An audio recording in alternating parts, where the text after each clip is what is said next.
प्राचीन काल में सत्यव्रत नाम के एक राजा राज करते थे। वह प्रतिदिन पूजा पाठ किया करते थे। उनके पास किसी भी चीज की कमी नहीं थी। वह धन दौलत से लेकर हर प्रकार की सुविधा से समृद्ध थे। हालांकि इसके बावजूद भी राजा की एक अभिलाषा थी जिसे वह पूर्ण की चाह रखते थे। दरअसल राजा सत्यव्रत को किसी प्रकार से स्वर्गलोक जाने की इच्छा थी। वह अपने जीवन में कम से कम एक बार स्वर्गलोक के सौंदर्य को देखना चाहते थे, लेकिन उन्हें इसका मार्ग नहीं पता था।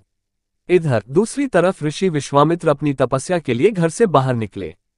चलते चलते वह अपनी कुटिया से काफी आगे चले गए थे। काफी समय बीत गया लेकिन वह नहीं लौटे। इस कारण उनका परिवार भूख और प्यास से तड़प रहा था। राजा सत्यव्रत को जब ये पता चला तो उन्होंने ऋषि विश्वामित्र के परिवार के पालन पोषण की जिम्मेदारी ले ली। कुछ समय बाद जब मुनिवर लौटे तो वे अपने परिवार को कुशल देख काफी प्रसन्न हुए। उन्होंने पूछा कि उनकी अनुपस्थिति में किसने उनकी देखभाल की। इस पर ऋषि के परिवार वालों ने बताया कि राजा ने उनके पालन पोषण की जिम्मेदारी उठाई थी। ये सुनकर ऋषि विश्वामित्र तुरंत राजमहल पहुंचे और राजा से मुलाकात की। वहां पहुंचकर उन्होंने सबसे पहले महाराज को धन्यवाद कहा। इस पर राजा ने ऋषि अपनी इच्छा पूर्ण होने का आशीर्वाद मांगा। राजा की बात सुनकर ऋषि विश्वामित्र ने कहा, बोलिए महाराज, आपको क्या वरदान चाहिए। तब महाराज ने कहा, हे मुनि, मुझे एक बार स्वर्गलोक के दर्शन करने हैं। कृपया करके मुझे वहां जाने का वरदान दें। राजा की प्रार्थना सुनकर ऋषि विश्वामित्र ने एक ऐसा रास्ता बनाया जो स्वर्गलोक की ओर जाता था। ये देख राजा सत्यव्रत बहुत खुश हुए। वह तुरंत उस रास्ते पर चल पड़े और स्वर्गलोक पहुंच गए। यहां पहुंचते ही इंद्रदेव ने उन्हें नीचे धक्का दे दिया, जिसके कारण वो सीधे धरती पर जा गिरे।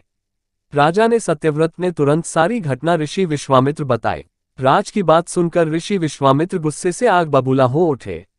उन्होंने तुरंत सभी देवताओं से इस बारे में बात की और इस समस्या का हल निकाला, जिसके बाद राजा के लिए एक नया स्वर्गलोक बनाया गया।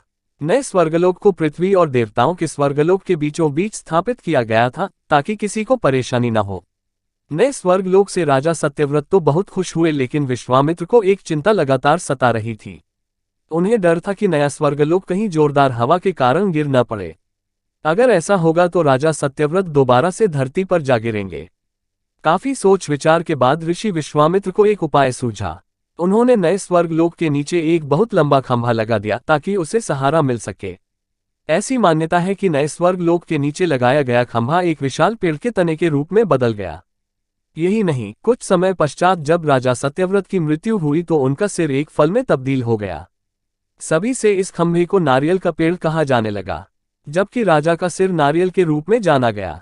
यही कारण है कि नारियल का पेड़ इतना लंबा होता है। इस कहानी से हमें ये सीख मिलती है कि अगर सच्चे मन से किसी की मदद करें तो हमारी हर ख्वाहिश पूरी हो सकती है। वीडियो को लाइक करें, चैनल को सब्सक्राइब करें। धन्यवाद।